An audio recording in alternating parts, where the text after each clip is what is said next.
coming up in this industry, you do experience barbers that have egos, and one of the things that I've experienced was barbers within the shop who are dominant with their clientele. Not necessarily, I came up during a time where social media wasn't as big, so my experience with barbers with egos wasn't necessarily something as simple as, as comparable to what people experience now with stuff on social media. I experienced it just with dealing with barbers within the shop, with the idea of, in Philadelphia, the goal is to be the sharpest barber around. So the egos were, yeah, I'm sharper than him, or I'm sharper than him. And that was particularly the mindset. But I learned a lot from my experiences down south, because the northern states, we became callous to being around people all the time. You can see the same person every day and necessarily wouldn't speak to them just because you become callous to relationships. But my experiences with dealing with, not just barbers down south, but just with people that from the southern states, they greeted me with what we call southern hospitality. And they taught me the idea of networking, where in northern states, we called it being Joe. In southern states, they actually called it networking. And I was taught that your network can affect and determine your net worth. So therefore, I learned quickly that the idea of being Joe, quote unquote, that was frowned upon in Philadelphia and all the northern states, was the very thing in a different form, what can cause me to become a better version of who I am. So those things that those barbers confronted me with, the idea of them being better than me. I would tell you about this one particular barbershop. It's funny because I have a great relationship with the guys that I'm about to mention now. But growing up in Philadelphia, there was two shops that were known to be the prominent barbershops at that time when I was coming up.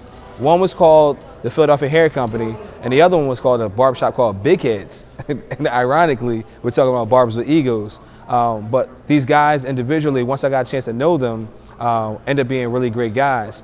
But as a younger barber looking up to these guys, one of the things I've seen and heard of was their mindset of them being better than every other barber that was in the city. And it didn't help other barbers grow. Their mindset was, we're the best and everybody should come to us and pay us the most money because we are the best.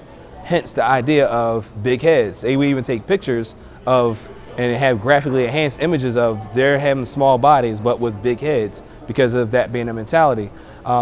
Before I started working with the Andis, I came to these individuals, asked them to watch the video that I was submitting to Andis to see if I was potentially going to be an educator for them. And this was in 2004, around 2005. And they had this mindset of, Kenny's lying, he's not going to work with Andis, and this is something he just made up in his mind, and this is not something that's going to be a reality for him. Lo and behold, years later, they started to respect me because they started to see those things actually happening. But it took for success in other states for them to start to respect me instead of having a mutual respect from the very beginning. So those experiences with barbers with egos per se was one of the things that motivated me to want to respond with additional success. Like I said from the beginning, these are some great guys that once I got a chance to really know them, they really aren't individuals that have high egos. They're just individuals who came across to have high egos, and that sandpaper relationship that we had from the beginning refined me to help me become a better person today.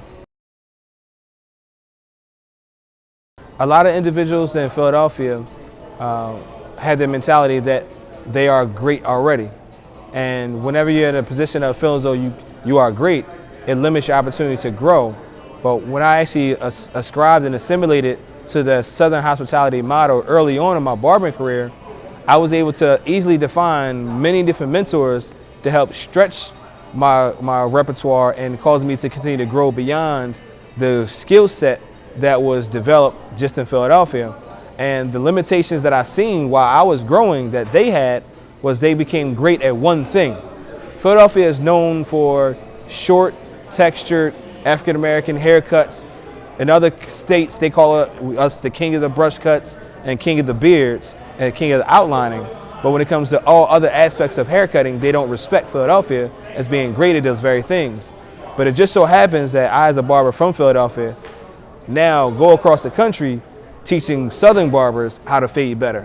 When I was coming up, Southern barbering was known for their fades, but not known for the outlines.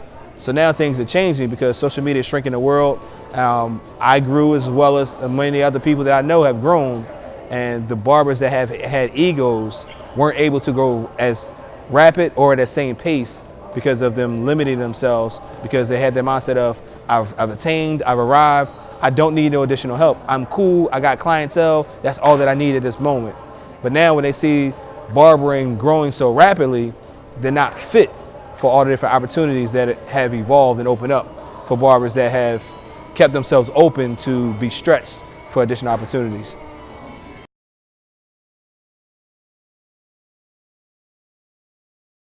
My key to success is not that I've created anything. My key to success is identifying what my deficiencies have been, figuring out what mentors can help me overcome those particular issues that I've had growing up, and being honest about how people can actually help me grow so I can be a better version of who I am. So the advice will be identify what your deficiencies are, figure out who can help you become a better version of yourself, and implement those things to the point where you become unrecognizable to yourself because you've come such a long way. Case in point, I started out my barbering career as an individual who only cut hair with attachment combs, with guards. But now I've become a world-renowned barber for doing clip over comb. And I'm from the East Coast, and I'm out here on the West Coast, and I just did a presentation on how to do a haircut without using guards and without using clippers, where the emphasis was for me to focus on doing shear over comb, when that's not how I started my barbering career. I can't say I created it, I can't say I started it, but what I can say is because of me figuring out what areas in my life that I was weak, and figuring out who can help me overcome those things, it helped me become who I am today as one of the well-respected individuals. And it's not because I have a big head. It all starts with me saying, you know what, I'm not that great. In 2016, I made a commitment to myself, and I'm gonna make a promise to you guys that are watching this. I've been known to be one of the better educators out here, and that's fine and dandy. It's been great. But in 2016, I guarantee you, Kenny Duncan will be known for additional skill sets outside of just being an educator. Because as an entrepreneur, there's additional skill sets that you develop and learn along the way. And as I'm still modeling myself after individuals that are much bigger than me, and now seeing corporations that have evolved to be so much bigger than what I am in a state right now, I guarantee that you will see a better, more refined version of Kenny Duncan, as well as the Kenny Duncan brand and the association I have with the different companies that I'm associated with. So you'll see definitely more from Kenny Duncan beyond just being an educator in 2016. I guarantee and promise you that one.